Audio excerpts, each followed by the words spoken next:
Alright, so we got some new Chapter 223 spoilers, and we got plenty of info this week to dive into, so let's get into it. So the worries that I had at the end of my Chapter 222 review are kind of coming true here, as it looks like we're coming back to the present time of the story, because these last couple chapters that we've been in with the League of Villains have been about a month and a half into the past, you know, with the whole Gigantomachia thing and meeting the Doctor and whatnot. So this was all happening before the pro-hero arc with Hawks and Endeavor and High End, all that stuff. So now we're coming back to the present, you know, around the time when we were introduced to the Liberation Army in Chapter 218. So unfortunately, it looks like we're going to be skipping over the Gigantomachia fight, which, you know, it kind of sucks because I really wanted to see that one, as I'm sure everyone else did. I'm very interested in Gigantomachia, and of course, it's always fun seeing the League of Villains getting to a fight. I mean, especially this time around when they're all working together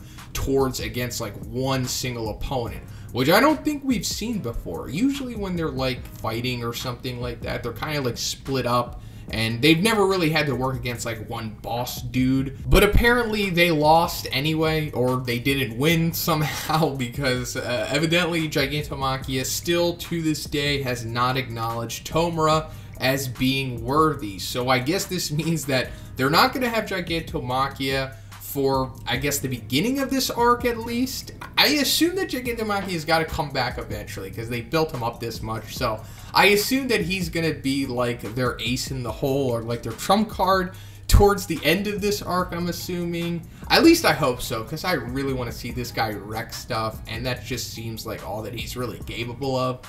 So, speaking of the Liberation Army, they are coming back into the story, which was kind of hinted at the end of Chapter 22, because we saw the Detnerat president, who I'm just going to be calling Destro in this review, because they're kind of calling him Destro in these spoilers, and that kind of makes sense since he is the alleged son of Destro, so I assume that he's just taking the name and passing it down, you know, kind of like Ingenium with the whole Tenya family. But apparently the Destro, like I said, we're just going to be calling him here. This isn't his confirmed name. We don't know his name yet, but I'm sure we will in the chapter. But Destro is straight up calling the League of Villains, and he's letting them know about what we found out at the end of Chapter 22, because we saw that pretty much Giran's scarf with a finger was in front of the 8 Precepts of Death base.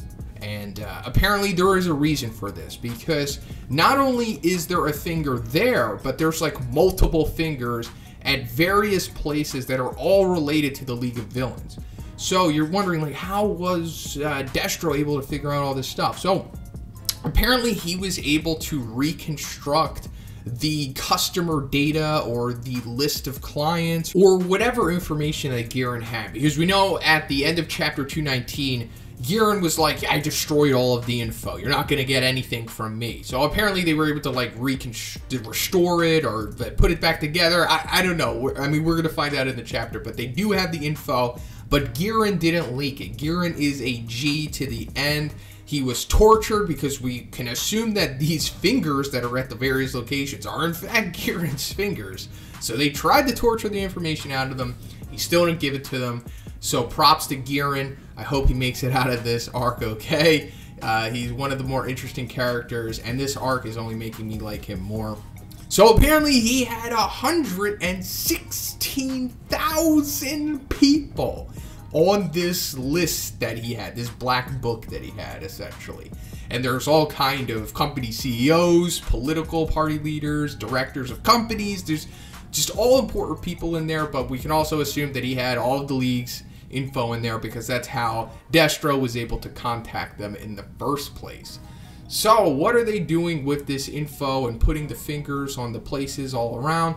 Well, they're trying to trap the League of Villains, because we have to remember that they don't like them.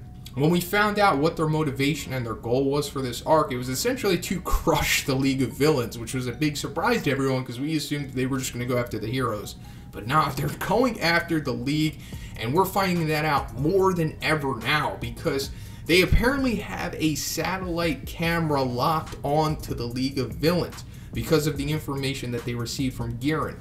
So the League is trapped right now. They know where they are, they have their phone number, they essentially have all of their information. So like I was saying, they're trying to trap the League of Villains, and it appears that they have successfully done so, because this whole phone call is in fact letting them know that. I assume it's Destro speaking to Tomura here, although I'm not exactly sure who is speaking to who. But they're essentially making a declaration of war here, because they're saying, like, look, we can send all of the police and the heroes to come get you anytime we want. You're trapped, like I said. But we want to personally take you down. So we could just avoid all the police and heroes and you come to us. But you got to come to this new city. So apparently they're inviting them to a city that we haven't been introduced yet in the series. The name is likely going to be based off of another Star Wars planet, Decor. I'm not good with Star Wars stuff, but it's going to be like something Decor, something like that. So if you are a Star Wars head, you probably know what I'm talking about. But they essentially will just want to have like a huge fight, I guess, like a war almost, in this city. And I am really excited for this, and I think it's further showing us that the Liberation Army are probably really powerful. I mean, in some way, because if they're going to be taking on the League by themselves without the help of heroes or the police or something, they got to know that they could probably take care of it, and they seem to be pretty confident here. So, like, when these guys were first introduced, I was already speculating, like, what are they about? Is it some kind of crazy quirks that they have? Or is it the equipment that they have? And I think it's likely the equipment. It could, of course, be a mixture of both, like they have sweet quirks and then just their equipment amplifies it as well. But we have to remember that the Denorak company is all about equipment. I'm assuming that they're like super powerful versions of Hatsume. Now, of course, some of their equipment is like bunk and stuff, because we saw that in chapter 218 that they had like that crappy equipment that they sold to that Seltzer gang. Led by that dude wearing the Shinso-esque mask with like the seltzer water quirk. So I think the Liberation Army is going to have a dynamic that's like a cross between Hatsume's gear and the quirk enhancing drug that we saw in the Chisaki arc. So they're probably going to have dudes with, you know, fair quirks that are good and not great or anything, but it's going to become super powerful once they put on their gear.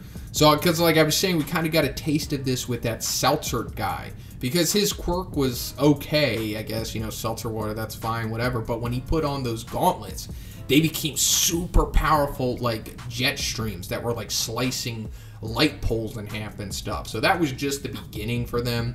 So whatever they have is just going to take that to the next level. So that's pretty much it for the spoilers, and I'm super excited for this chapter and just the rest of this arc, and it seems like this could be just a full-blown villain arc, which would be incredible, and I'm totally on board with it. I mean, yeah, we saw at the very beginning Bakugo and Shoto, but I think they were mainly just letting us know that they got their provisional licenses. I don't think the heroes are coming back, at least anytime soon. I mean, I guess they kind of have to show up eventually, but I think this is mainly just going to focus on the League of Villains versus the Liberation Army. I mean, why else would the Liberation Army want to go against the League if to not just have this arc focus on both of them going at each other? I mean, we've already got 4 chapters that have just been focusing on the League, and it's been wonderful, you know, just further building up these great characters. So, I mean, I'm on board with it, and I personally think that this, like, only strengthens the series, if this were to be the case. Like, if they're just gonna bench all of the good guys, essentially, for the majority of, or if not the entirety of this arc, and just focus on the bad guys taking on bad guys, I think that would be very unique, very risk-taking, and kind of original, because not a lot of series really do this. I mean, I know One Piece does stuff like this, like they'll just bench a portion of their roster and just focus on a couple characters for like 60 chapters, but this is taking it to the next level, I think, because usually Luffy sticks around, but we're not even seeing Izuku this time. So I am on board for this, and I really hope that this is the case, just a full-blown villain arc. But we'll see what happens. So if you liked the video, guys, please give it a like and let me know what you think about all this in the comments. I also have a Patreon. It gives you access to a Discord and a Q&A video that I do in this channel every week. And if you haven't already, please subscribe as well. Have a great day, and I'll see you in the next one.